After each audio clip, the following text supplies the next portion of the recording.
भगवान शिव कहते हैं, सुंदरी अब तुम दशम अध्याय के महात्म्य की परम पावन कथा सुनो, जो सर्वरूपी दुर्ग में जाने के लिए सुंदर सोपान और प्रभाव की चरम सीमा है। काशीपुरी में धीरबुद्धि नाम से विख्यात एक ब्राह्मण था, जो मुझ में प्रिय नंदी के समान भक्ति रखता था। वह पावन कीर्ति के अर्जन में तत्पर रहने वाला, शांतचित्त और हिंसा, कठोरता एवं दुस्साहस से दूर रहने वाला था। जितेंद्रिय होने के कारण वह निवृत्ति मार्ग में ही स्थित रहता था। उसने वेद रूपी समुद्र का पार पा लिया था। वह संपूर्ण शास्त्रों के तात्पर्य का ज्ञाता था। उसका चित्त सदा मेरे ध्यान में संलग्न रहता था। वह मन को अंतरात्मा में लगाकर सदा आत्मतत्व का साक्षात्कार किया करता था। अतः जब वह चलने लगता तब मैं प्रेमवश उसके पीछे दौड़ दौड़ कर उसे हाथ का सहारा देता रहता था। यह देखकर मेरे पार्षद भृंगिरिटी ने पूछा, भगवान, इस प्रकार भला किसने आपका दर्शन किया होगा? इस महात्मा ने कौन सा तप, होम अथवा जप किया है कि आप स्वयं आप ही पद पद पर इसे हाथ का सहारा देते चलते हैं? भृंगिरिटी का यह प्रश्न सुनकर मैंने इस प्रकार उत्तर देना आरंभ किया। एक समय की बात है, कैलाश पर्वत के पार्श्व भाग में पुन्नाग वन के भीतर चंद्रमा की अमृतमय किरणों से धुली हुई भूमि में एक वेदी का आश्रय लेकर मैं बैठा हुआ था। मेरे बैठने के क्षणभर बाद ही सहसा बड़े जोर की आंधी उठी।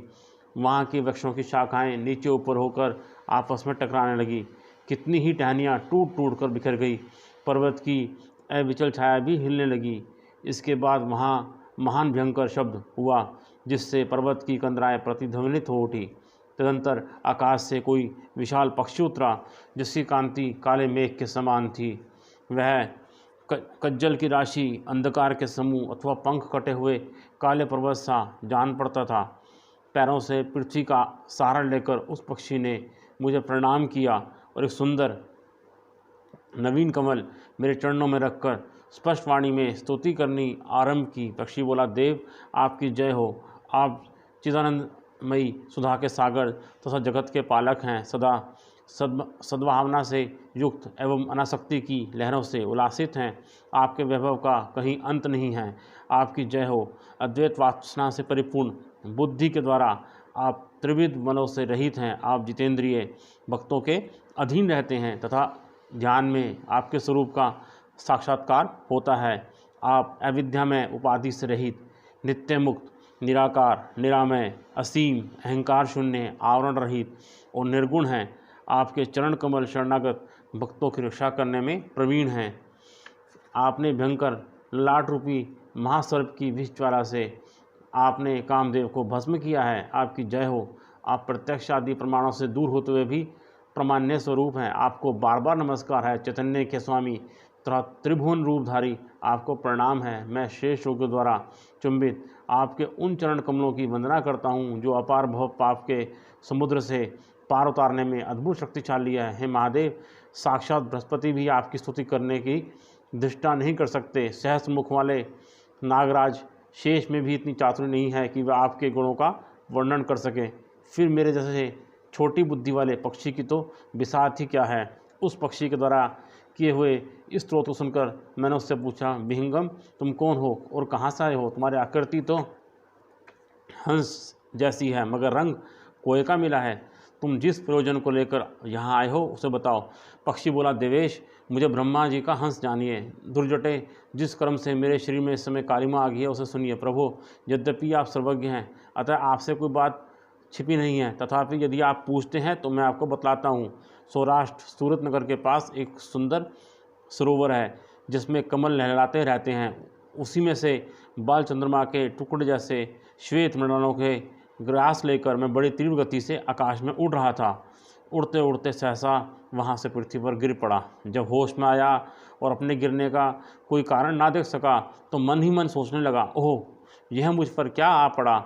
आज मेरा पतन कैसे हो गया? पके हुए कपूर के समान मेरे शेष शरीर में यह कालिमा कैसे आ गई? इस प्रकार विस्मित होकर मैं भी विचार ही कर रहा था कि उस पोखरे के कमलों में से एक मुझे ऐसी वाणी सुनाई दी, हंस उठो, मैं तुम्हारे गिरने और काले होने का कारण बताती हूँ। तब मैं उठकर सरोवर के बीच में गया और वहाँ 5 कमलों से युक्त एक सुंदर कमलिनी को देखा। उसको प्रणाम करके मैंने प्रदक्षिणा की और अपने पतन का सारा कारण पूछा।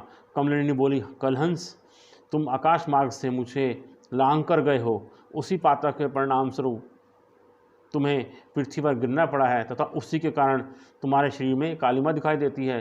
तुम्हें गिरा देख मेरे हृदय में दया भर आई और जब मैं इस मध्यम कमल के द्वारा बोलने लगी हूँ, उस समय मेरे मुख से निकली हुई सुगंध को सूंघकर 60,000 भंवरे स्वर्लोक को प्राप्त हो गए हैं। पक्षीराज, जिस कारण मुझ में इतना वैभव, ऐसा प्रभाव आया है, उसे बतलाती हूँ, सुनो। इस जन्म से पहले तीसरे जन्म में मैं इस पृथ्वी पर एक ब्राह्मण की कन्या के रूप में उत्पन्न हुई थी। उस समय मेरा नाम सरोज वदना था।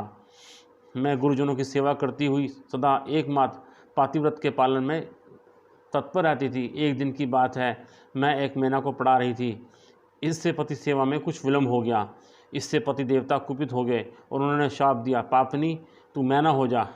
मरने के बाद यद्यपि मैं मैना ही हुई तथापि पातिव्रत्य के प्रसाद से मुनि के घर में ही मुझे आश्रय मिला।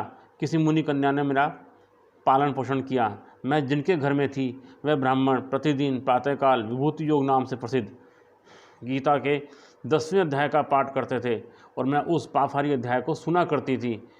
विहंगम काल आने पर मैं मैना का शरीर छोड़कर 10वें अध्याय के महात्म्य से सर्वलोक में एक अप्सरा हुई। मेरा नाम पद्मावती हुआ और मैं पद्मा की प्यारी सखी होगी। एक दिन मैं विमान से आकाश में विचर रही थी।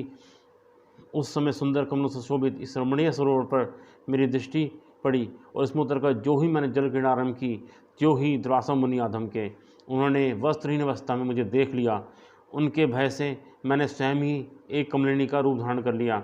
मेरे दोनों पैर 2 कमल हुए, दोनों हाथ भी 2 कमल हो गए और शेष अंगों के साथ मेरा मुख भी एक कमल हुआ। इस प्रकार मैं 5 कमलों से युक्त हुई। मुनिवर दुर्वासा ने मुझे देखा। उनके नेत्र क्रोधाग्नि से जल रहे थे। वे बोले, पापनी, तू इसी रूप में 100 वर्ष तक पड़ी रहे। यह शाप देकर वह क्षण भर में अंतर्ध्यान हो गए। कमलिनी होने पर भी विभूति योग अध्याय के माध्यम से मेरी वाणी लुप्त नहीं हुई है। मुझे लागने मात्र के अपराध से तुम पृथ्वी पर गिरे हो। पक्षीराज, यहाँ खड़े हुए तुम्हारे सामने ही आज मेरे शाप की निवृत्ति हो रही है, क्योंकि आज 100 वर्ष पूरे हो गए। मेरे द्वारा गाए जाते हुए उस उत्तम अध्याय को तुम भी सुन लो। इसके श्रवण मात्र से तुम भी आज ही मुक्त हो जाओगे। यूँ कहकर पद्मिनी ने स्पष्ट एवं सुंदर वाणी से 10वें अध्याय का पाठ किया और वह मुक्त हो गई। उसे सुनने के बाद उसी के दिए हुए इस उत्तम कमल को लाकर मैंने आपको अर्पण किया है। इतनी कथा सुनाकर उस पक्षी ने अपना शरीर त्याग दिया। यह एक अद्भुत सी घटना हुई। वह ही पक्षी अब 10वें अध्याय के प्रभाव से ब्राह्मण कुल में उत्पन्न हुआ है। जन्म से ही अभ्यास होने के कारण शैशवावस्था से ही इसके मुख से सदा गीता के 10वें अध्याय का उच्चारण हुआ करता है। 10वें अध्याय के अर्थ चिंतन का यह परिणाम हुआ है कि यह सब भूतों में स्थित शंख चक्रधारी भगवान विष्णु का सदा ही दर्शन करता रहता है। इसकी स्नेहपूर्ण दृष्टि जब कभी किसी देहधारी के शरीर पर पड़ जाती है, तब वह चाहे शराबी और ब्रह्म हत्यारा ही क्यों ना हो, मुक्त हो जाता है तथा पूर्व जन्म में अभ्यास किए हुए 10वें अध्याय के महात्म्य से इसको दुर्लभ तत्वज्ञान प्राप्त है तथा इसने जीवन मुक्ति भी पा ली है।